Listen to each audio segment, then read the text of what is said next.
masuk mata pelajaran hari ini, lebih baik kita berdoa terlebih dahulu. Berdoa mulai. Berdoa selesai. Nah, Ibu akan absen terlebih dahulu ya.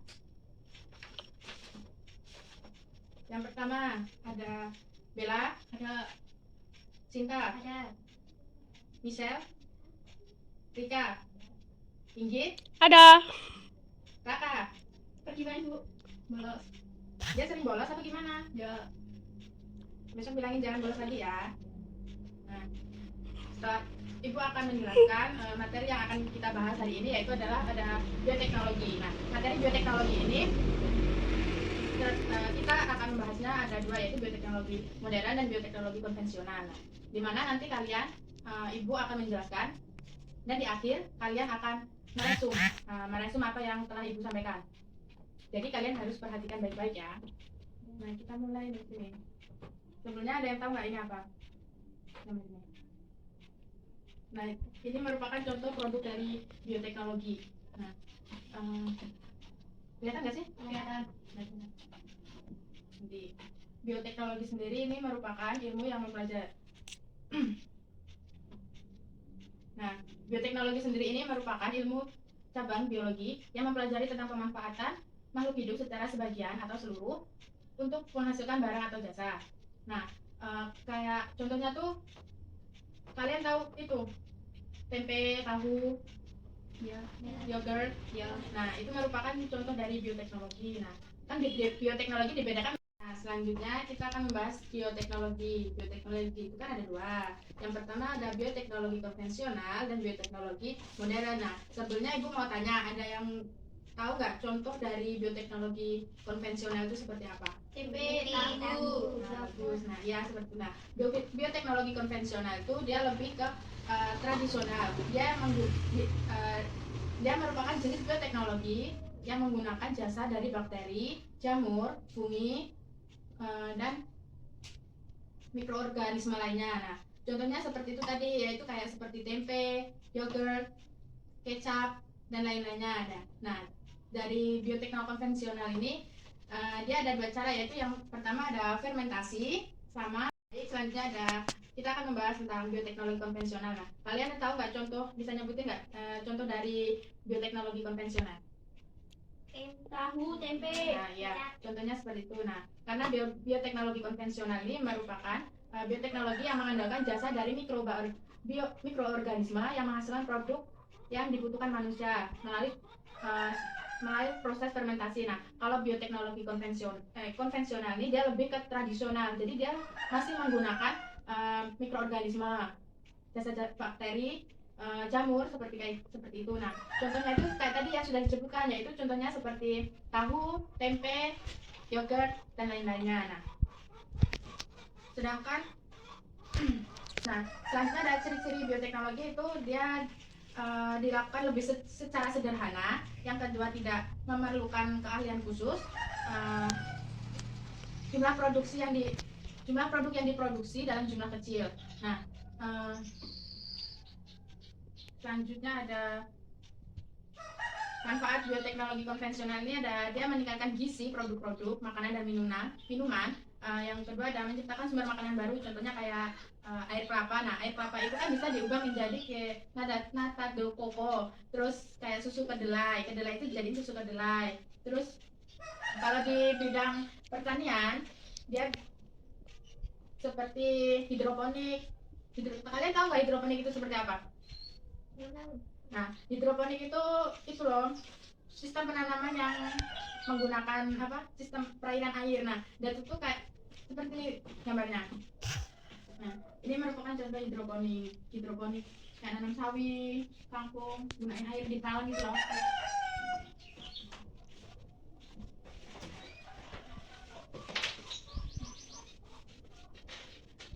Sebenarnya, nah kalau di bidang pengolahan makanan itu kayak seperti tadi olahan susu. Nah, olahan susu itu bisa diubah menjadi ke yogurt, keju, terus mentega. Nah, ada yang tahu nggak bakteri yang terdapat di dalam yogurt? Ada tahu nggak? Nggak. Bakteri yang dalam yogurt. Nah, bakteri dalam yogurt itu ada Lactobacillus bulgaricus dan Streptococcus Thermophilus. Nah, ini yang terdapat di dalam yogurt. Nah, bakteri ini nih dia baik buat apa? Buat pencernaan. Nah, kalau di keju dia ada kalau di mentega dia ada mikroorganisme Streptococcus lactis dan Leptonostoceremoris. Selanjutnya ada yang tadi kan ada bioteknologi konvensional atau bioteknologi modern. Nah, sekarang ada bioteknologi modern. Nah, pengaplikasian teknologi modern ini ada rekayasa genetik, bidang kedokteran, bidang pertanian, dan bidang peternakan. Nah, bioteknologi modern sendiri ini merupakan bioteknologi yang menghasilkan jasa dan barang dengan menggunakan rekayasa genetik yang berupa DNA rekombinan. Nah, contohnya itu seperti produk vaksin, asam amino, terus kalau di bidang pertanian, di bidang peternakan itu seperti cloning, pengkloningan. Misalnya ada pengaplikasian bioteknologi modern. Nah, pengaplikasian bioteknologi modern ini yang pertama ada rekayasa genetik yang dimana yang merupakan cara untuk memanipulasi gen supaya menghasilkan makhluk hidup baru dengan sifat yang diinginkannya. Nah, contohnya kayak kalian ingin pengkloningan nih ya. Contohnya kan seperti pengkloningan yang dimana hewan yang berkualitas tinggi dia akan dikloningkan menjadi biar keturunannya juga seperti indukannya, biar kloningannya tuh bagus terus loh, biar bagus terus, pokoknya kalau nggak ada yang cacat gitu dia lebih bagus. Selanjutnya ada transplantasi inti yang dimana dia merupakan pemindahan inti dari suatu sel ke sel lainnya agar dapat individu baru. Nah, contohnya seperti pemindahan sel telur katak. Nah, ini seperti ini contohnya. Jadi dari transplantasi inti. Kalau yang fungsi sel, nah dia ini peleburan dua sel baik dari spesies yang sama maupun spesies yang berbeda. Contohnya pemanfaatan kayak pembuatan antibodi monoklonal dan membentuk spesies baru. Nah, ini kelihatan nggak sih? Kelihatan. Nah, ini gambar dari fungsi sel, fungsi sel. Nih, teknologi plasmid. Ini plasmid, dia di cloning menjadi dua. Selanjutnya ada di dalam kalau pemanfaatan bioteknologi modern dalam bidang dokter itu ada pembuatan antibiotik merupakan yang berfungsi untuk mendiagnosis penyakit dan kehamilan. Nah, kayak mendiagnosis kehamilan itu kayak kan kalian kayak itu ya ke dokter terus periksa kehamilan, dilihat itu kehamilannya, dikasih antibiotik. Manfaat untuk meningkatkan racun dan menonaktifkannya, mencegah penolakan tubuh terhadap transplantasi jaringan lain. Selanjutnya adalah pembuatan vaksin. Nah, contoh dari vaksinnya ini adalah vaksin hepatitis dan malaria untuk pencegahan penyakit hepatitis atau penyakit kuning, penyakit hati, dan penyakit malaria yang diakibatkan oleh nyamuk. Terus itu ada pembuatan antibiotik yang dimana ini merupakan zat hasil oleh organisme tertentu dan berfungsi untuk menghambat pertumbuhan organisme dan yang selanjutnya ada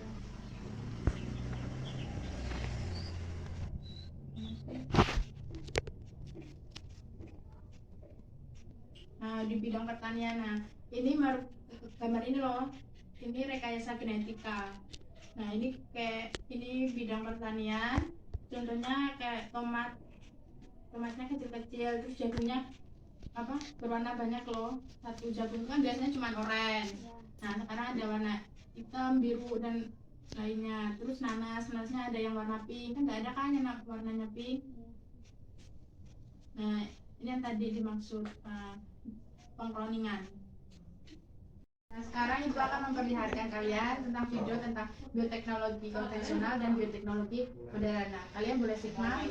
Nah, habis itu kalian bisa Ibu kasih tugas kalian ngeresum apa yang telah kalian lihat di Bojone sini. Supre.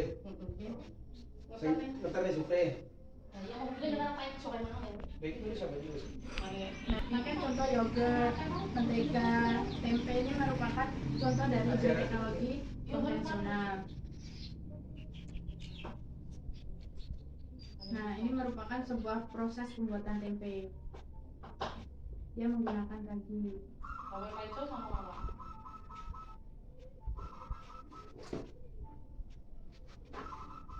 Boleh kalian sambil nyatet loh. Prosesnya pengukusan Oke. fermentasi.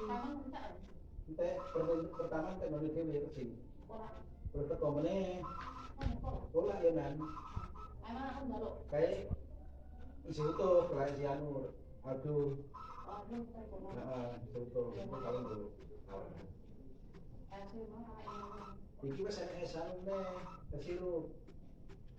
Karo mandi.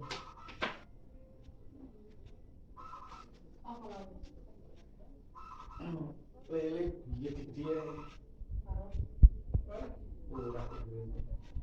Nah, kalian kan udah nonton videonya tuh. Nah, sekarang kalian boleh kumpulin hasil resumnya kalian.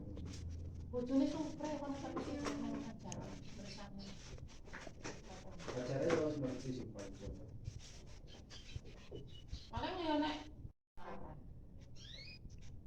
Dari Sinta coba maju dong, jelasin lagi apa yang hasil resumnya tadi. Bojone Supre. Bioteknologi adalah ilmu yang mempelajari prinsip pemanfaatan atau penerapan makhluk hidup atau bakteri, fungi, dan lain-lain melalui teknik modern untuk membentuk bahan mentah melalui transformasi biologi agar menjadi produk yang berguna. Jenis bioteknologi. Bioteknologi konvensional umumnya pembuatan tempe, kecap melalui proses fermentasi. 2. Bioteknologi modern contohnya kloning, rekayasa genetik, pembuatan antibiotik monoklonal. Nah, kasih hapus dong. Ayo ke Mbak Sinta. Nah, sekarang Ibu akhiri untuk mata pelajaran hari ini. Saya akhiri. Wassalamualaikum warahmatullahi wabarakatuh. Waalaikumsalam warahmatullahi wabarakatuh. Oh ya, buat si ntar bilangin ya sama si Raka biar nggak bolos lagi. Kalau dia bolos lagi. Assalamualaikum warahmatullahi wabarakatuh. Waalaikumsalam warahmatullahi wabarakatuh. Gimana kabarnya anak-anak? Sehat kan? Sehat, Bu. Alhamdulillah. Nah, sebelum kita mulai pelajaran hari ini, lebih baik kita berdoa supaya agamanya masing-masing. Berdoa mulai. Berdoa selesai. Nah, hari ini kita akan membahas tentang materi metabolisme. Sebelumnya ada yang tahu nggak Pak, metabolisme itu apa? Metabolisme itu keseluruhan dari reaksi kimia yang berlangsung dalam organisme makhluk hidup, yang dimana reaksi ini biasa disebut dengan reaksi enzimatis. Karena setiap metabolisme ini menggunakan katalisator enzim. Nah, sampai ada jenis metabolisme. Jenis dari metabolisme itu ada anabolisme dan katabolisme. Ada nggak tahu nggak contoh dari anabolisme sama katabolisme? Ana sama kata. Nah, kalau anabolisme ini dia merupakan proses penyusunan senyawa kimia dari sederhana menjadi kompleks. Contohnya seperti dari fotosintesis, yang dimana dia dari fotosintesis kan. Nah, ini merupakan reaksi dari fotosintesis yang akan menghasilkan panas energi, akan menghasilkan CO2, oksigen. Nah, kalau respirasi ini contoh dari katabolisme, yang dimana dia akan mengubah senyawa kompleks menjadi sederhana, lebih sederhana lagi. Nah, reaksi ini biasa disebut eksergonik. Nah, ini cuma yang dimana C6H12O6 ditambah 6O2 menjadi 6CO2 plus 6H2O ditambah H. Nah, selanjutnya ada struktur dari enzim. Nah, kalian bisa lihat dari sini. Lanjut aja nggak apa-apa. Nah, struktur dari enzim ini yang ini bagian ini merah. Merah ini merupakan protein. Ada ini koenzim yang biru ini loh. Ya. Terus ini biru atas. Nah, ini ada molekul organik. Nah, molekul organik ini menjadi tempat aktif. Nah, ini merupakan tempat aktif. Protein ini non aktif. Ini juga koenzim ini merupakan non aktif. Terus ini ada aktivator ionoga. Nah, bagian ini substrat. Nah, ntar enzim ini sebenarnya dia tujuannya ini akan menyatu. Nah, nanti kayak gini. Nah, ini ada sifat dari enzim. Sifat dari enzim itu dia merupakan suatu protein. Nah, suatu protein yang non aktif. Enzim merupakan biokatalisator. Enzim bekerja secara spesifik. Enzim diperlukan dalam jumlah sedikit. Selanjutnya ada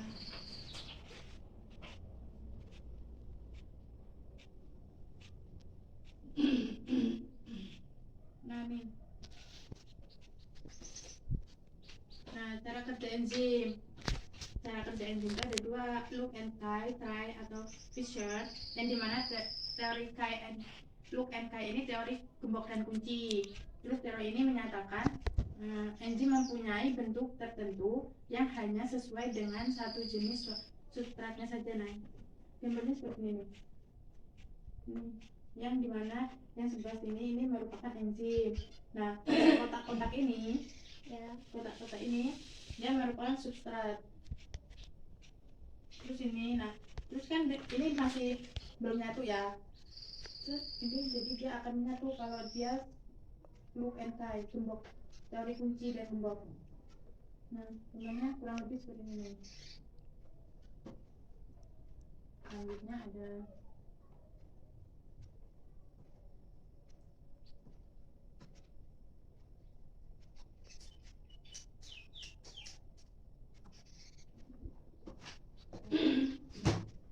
terus habis itu selanjutnya ada teori atau cara kerja enzim, yaitu ada teori Kay and Luke, yang dimana teori ini merupakan teori gembok dan kunci. Nah, gambarnya kurang lebih seperti ini nih.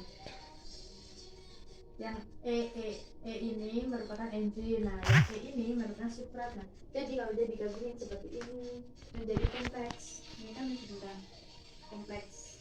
Jadi menjadi kompleks enzim substrat. Nah, kalau dibilang kayak gini lagi. Terus selanjutnya ada faktor yang mempengaruhi kerja enzim, yaitu ada suhu, temperatur, pH, terus konsentrasi enzim. Nah, kayak ini nih.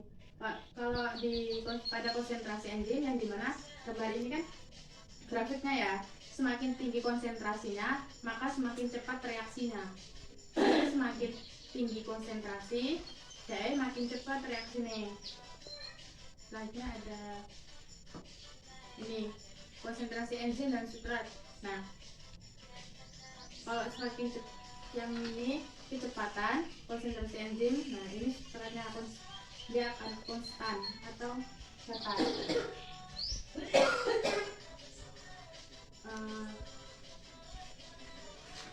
Selanjutnya ada pengaruh zat pengkat atau aktivator, yang dimana zat dapat mengacu kegiatan pada suatu enzim. Nah, contohnya pada kayak contoh dari pengaruh zat pengikat ini seperti ion kobalt atau mangan, nikel, magnesium, klorin, dan gram dari logam alkali tanah.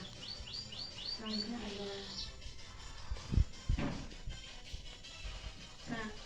katabolisme. Nah, katabolisme merupakan kalau katabolisme itu tadi kan sudah dijelasin kalau katabolisme itu merupakan reaksi senyawa kimia sederhana menjadi kompleks kan. Contohnya seperti pada fotosintesis. Nah, katabolisme ini dibedakan menjadi dua, yaitu ada katabolisme anaerob dan aerob. Yang dimana respirasi aerob ini dia itu anaerob ini merupakan proses penguraian untuk mendapatkan energi tanpa menggunakan oksigen. Berarti dia tidak menggunakan O2 atau udara. Nah, dan anaerob ini juga biasa disebut dengan fermentasi. Nah, contohnya kayak nah di anaerob ini dia menghasilkan 2 ATP atau 2 energi, yaitu di mana contoh reaksinya adalah C6H12O6 ini menjadi CO2 asalnya dari CO2 plus H12 ini energi, O2 alkohol, sama C6 energi plus asam laknat.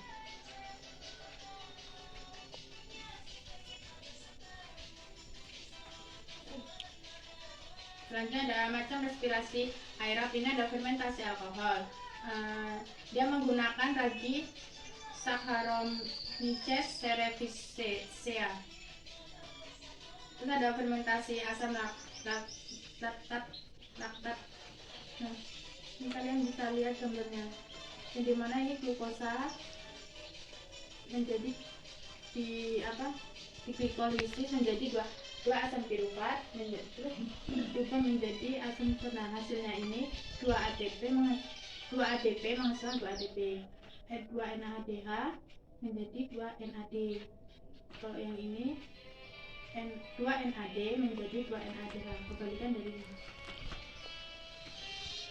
Sebenarnya ada macam reaksi anaerob pada fermentasi asam laknat, yang dimana reaksinya ini C6H12O6 ini atau glukosa akan diubah menjadi 2C1H5OH dalam direaksikan reaksi aerob menjadi asam cuka atau 2CH3COOH plus H2O plus 16Kl.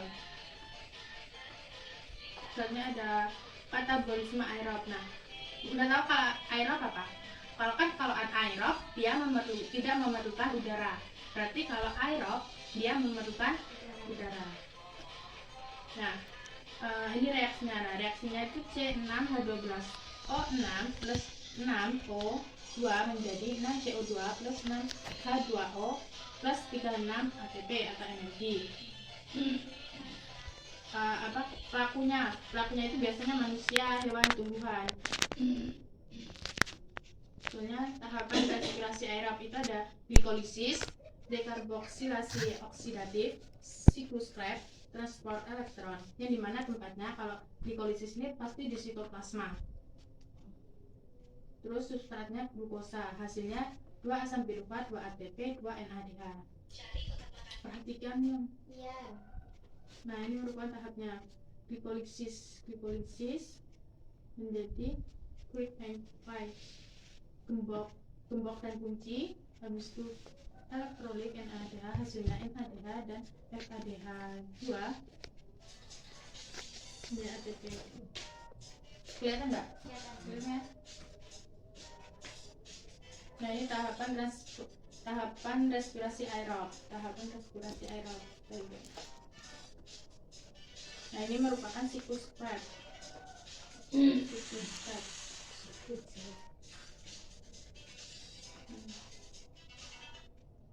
Nah, itu kan tadi katabolisme, sekarang anabolisme.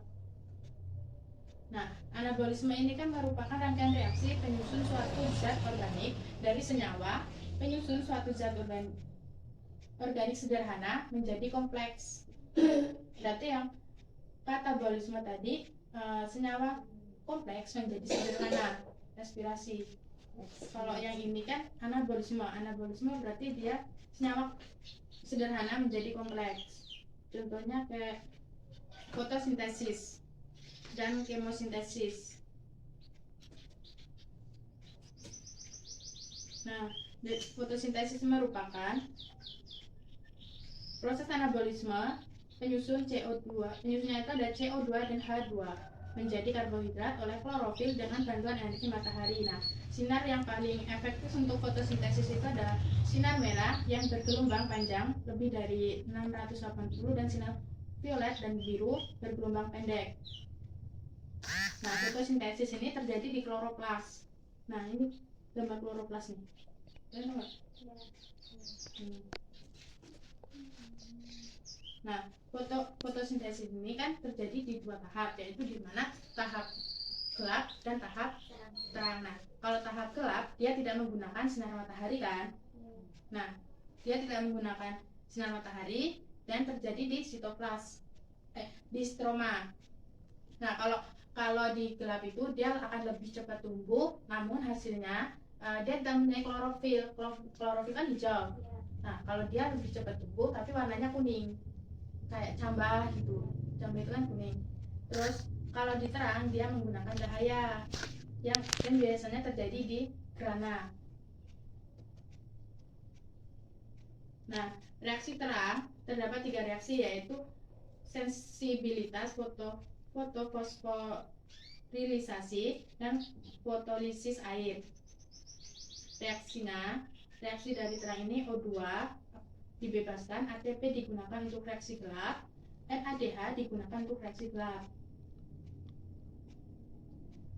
Siklusnya, nah siklus ada siklus sintak, ada siklus non sintak. Sedangkan kalau reaksi gelap dia mempunyai 3 reaksi, yaitu fiksasi, reduksi, regenerasi. Nah, hasil dari reaksi gelap ini merupakan glukosa.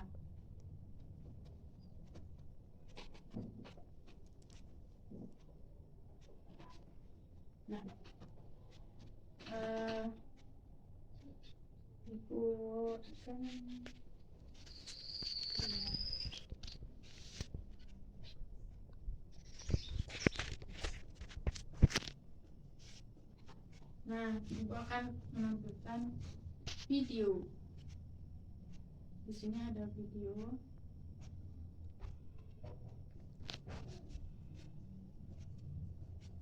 Video dari enzim, dari metabolisme atau enzim juga.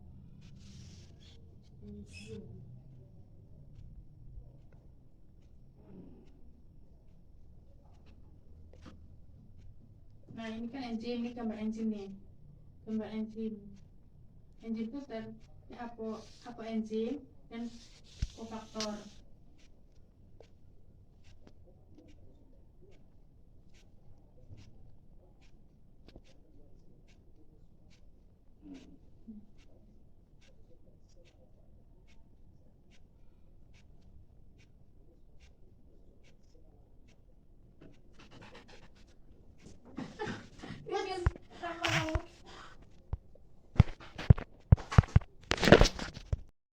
Nah, untuk evaluasinya kan tadi udah ditampilkan video sama ibu jelasin. Nah, sekarang karena waktunya udah habis, ibu berikan PR aja ya. Nah, saya tulis PR-nya. Yang pertama ada apa pengertian dari enzim.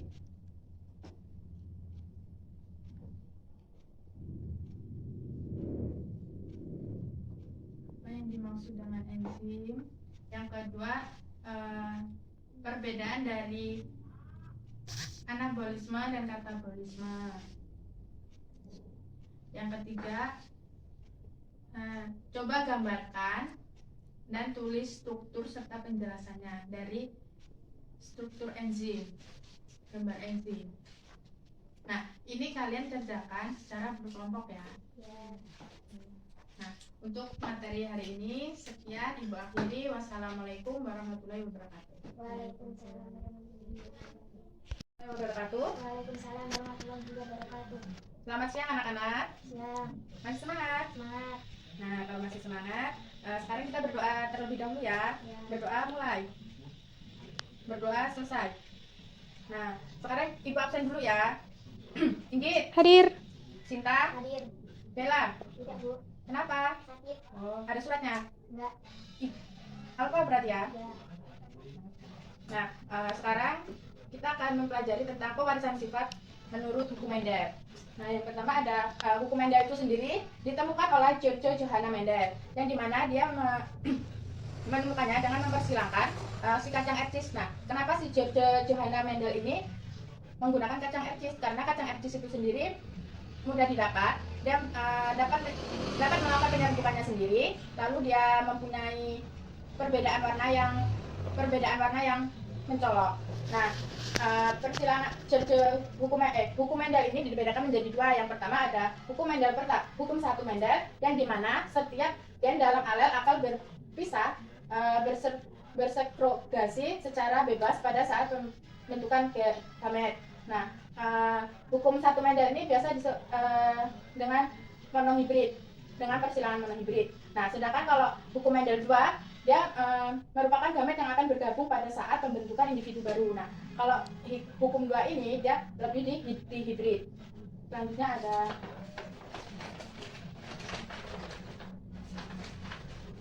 persilangan monohibrid. Nah, dia merupakan persilangan yang satu sifatnya. Satu sifatnya itu kayak merah dengan merah, putih-putih. Persilangan monohibrid atau satu sifat. Nah, dia ini merupakan contoh hukum satu Mendel. Nah, teknik contohnya itu kayak bunga mawar merah sama bunga mawar putih. Nah, bunga mawar merah ini dia dilambangkan dengan huruf M besar, sedangkan kalau putih dia M kecil. Nah, kan yang ditanya F2. Nah, jadi kita nyari P1-nya ini sama dengan M besar, bunga mawar merah dikali sama bunga mawar putih. Jadi kan M besar dikali M kecil. Nah, grafik satunya dia jadikan ini perkalian ya. Jadi M menjadi dikali ini M kecil. Jadi karena M-nya adalah alel homolog. Nah, jadi F1-nya M besar sama M kecil. Nah, kan yang ditanya F2. Nah, jadi P2 sama dengan F1 dikali F1. Jadi M besar M kecil dikali M besar M kecil. Nah, kinotip 2-nya sama dengan M besar, terus di bawahnya M besar juga. Ini M kecil dikali sama M besar, ini M kecil. Perkalian. Nah, jadi kalau F2-nya sama dengan M besar, M kecil. Ini kan. Nah, ini juga dikali sama M besar, M kecil. Sama M kecil, M kecil. Jadi, nah, M kecilnya ini merupakan bunga putih. Karena kan M kecilnya bunga putih. Kalau M besar, merah. Nah, sedangkan M besar M kecil ini merupakan warna pink, merah muda. Terus sedangkan perbandingan genotip sama fenotip. Nah, kalau perbandingan genotip itu ini jumlah ininya. M besarnya kan ada 3, M besar M kecil, dan ininya M kecilnya 1, berarti fenotipnya 3:1. Sedangkan genotipnya kita hitung dari ini yang M besarnya sendiri, yang M besar itu sendiri, jadi hitung 1. M kecilnya kan ada 2, berarti tulis banding 2, dan ini M kecilnya 1, berarti tulis 1, berarti perbandingan genotipnya 1:2:1. Maksud selanjutnya ada dihibrid. Nah, dihibrid ini dia dua sifat. Kalau satu kan, kalau yang tadi itu mono, berarti satu sifat. Nah, sekarang 2. Nah, contohnya itu kayak biji bulat kuning, dilambangkan dengan B besar, pokoknya K besar. Terus biji kusut hijau itu dilambangkan dengan B kecil, pokoknya kecil semua ya. Nah, terus biji bulat ini dilambangkan dengan huruf B besar, sedangkan isuk dilambangkan dengan huruf B kecil. Nah, kan ini bijinya, nah warna kuning itu dilambangkan dengan K besar, sedangkan hijau dengan K kecil. Nah, sama yang ditanya tadi F2, tapi lebih rumit lagi tulisnya. Nah, sekarang yang ditanya F2, nah jadi kan sama aja kayak tadi, P1 sama dengan B besar K besar dikali B kecil, A kecil. Jadi genotipnya BK sama BK kecil, besarnya sama dengan B besar, B kecil, K besar, A kecil. Jadi P2-nya B besar, B kecil, K besar, K kecil dikali B besar, B kecil, K besar, K kecil. Nah, genotipnya BK besar, BK kecil, BK besar, BK kecil, B kecil K besar, B kecil K kecil. Nah, kan nyari F2 tuh. Nah, berarti kalau nyari F2 kita bikin tabel. Nah, bikin tabelnya ini dari G2. G2 ini kamu masukin sini. Terus kamu kalikan. Ini kali ini, ini kali ini, ini kali ini, ini kali ini. Masukkan. Nah, baru dapat ini. Nah, kan F2 berarti yang ditanyakan. Nah, jadi F2-nya bulat kuning. Bulat kuningnya kan B besar, K besar. Nah, bulat hijau B besar, B kecil, K besar, K kecil. Nah, ini kamu dapat dari sini, dari persilangan sini. Maksudnya? Terus nah, perbandingannya sama aja kayak tadi dihitung. Yang B kecil sama K kecilnya kan ada satu nih di sini. Jadi tulis satu. Kuning kusutnya cuma ada 3. Nah, yang lebih banyak kan bulat kuning. Bulat kuning pasti B besar, K besar, K besar. Jadi lebih banyak 9. Jadi perbandingannya 9 banding 3 banding 3 banding 1. Nah, kalau di hybrid itu perbandingannya pasti 9 banding 3 banding 3 banding 1. Kalau di hybrid ya perbandingannya lebih ke dia perbandingannya pasti 1 banding 2 banding 1.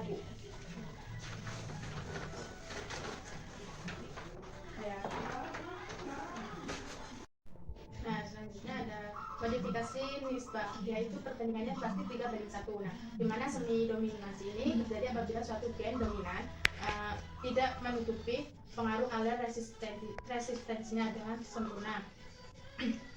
Nah, contoh dari modifikasi nisbah ini seperti pewarisan warna bunga pukul 4 yang dimana nih seperti dimana P1 nya yaitu merah dikali putih. Nah, berarti kan merah kan sudah tadi dijelasin M besar kan, sedangkan putih M kecil. Jadi gametnya M besar sama M kecil. Jadi F1 nya ini merah muda atau pink, jadi kan M besar sama M kecil kan. Nah, dengan fenotip merah. Nah, perbandingannya fenotip merah sama merah muda sama putih. Jadi perbandingannya satu ini kan M merah kan fenotip merah. Kalau merah kan M besar sama M besar. Terus merah muda kan pasti M besar sama M kecil kan. Ini. Nah, ini kan ada 2 M kecil. Ini dikaliin kan. Pasti ada 2 sama M kecil yaitu putih. Jadi putihnya cuma ada 1, berarti perbandingannya 1 banding 2 banding 1. Soalnya ada baiknya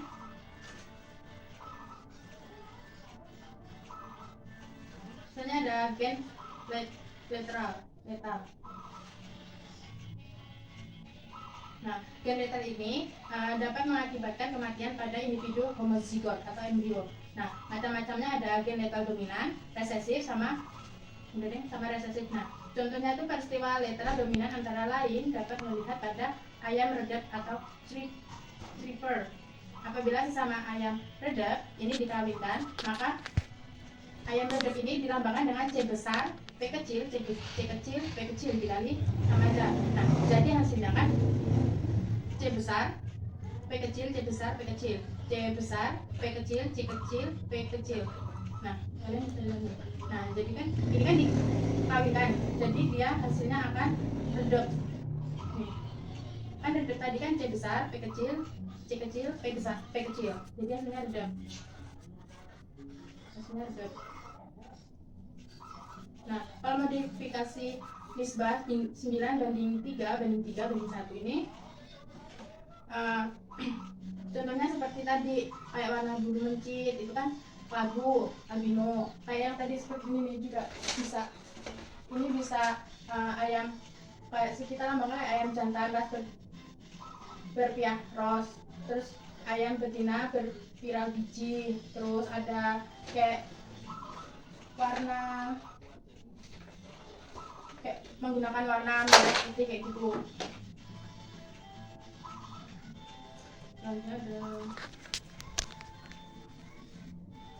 Ada resesif dominan, ada resesif ganda, selanjutnya ada resesif dominan ganda, ada resesif dominan, terus interaksi gen, ada eksistensi gen duplikasi. Nah, kan ibu tadi udah jelaskan. Nah, sekarang tolong kerjakan soal ini ya. Ya. Ibu kasih waktu 10 menit untuk mengerjakannya.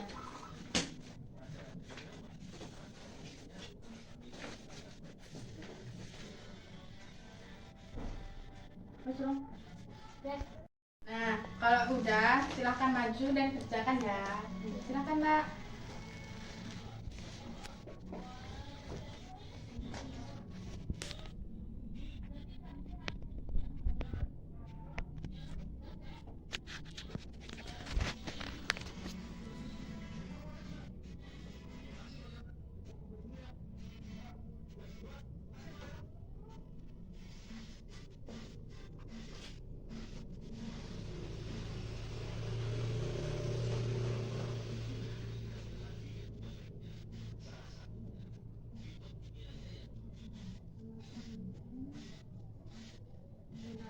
Oke, sama dengan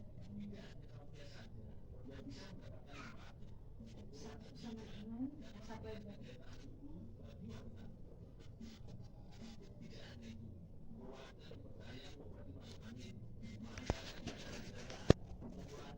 Nah, kalau sinoptik dia cuma di lamanya aja, tapi kalau sinoptik dia harus dari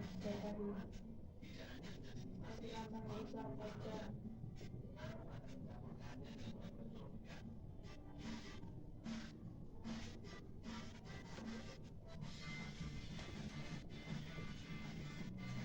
Yang dua langsung kabel aja.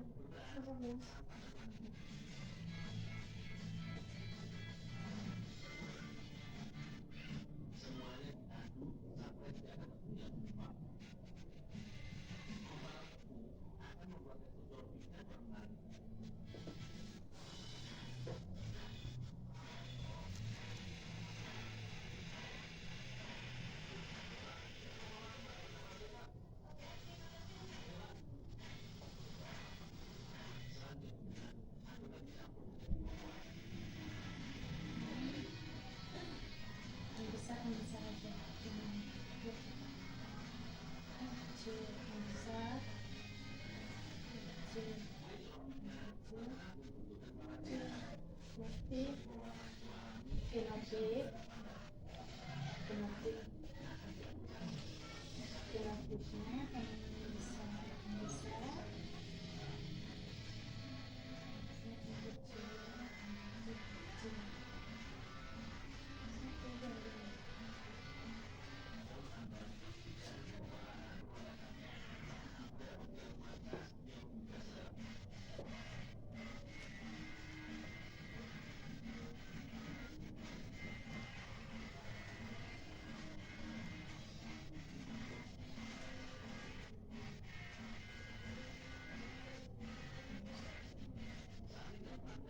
Thank you.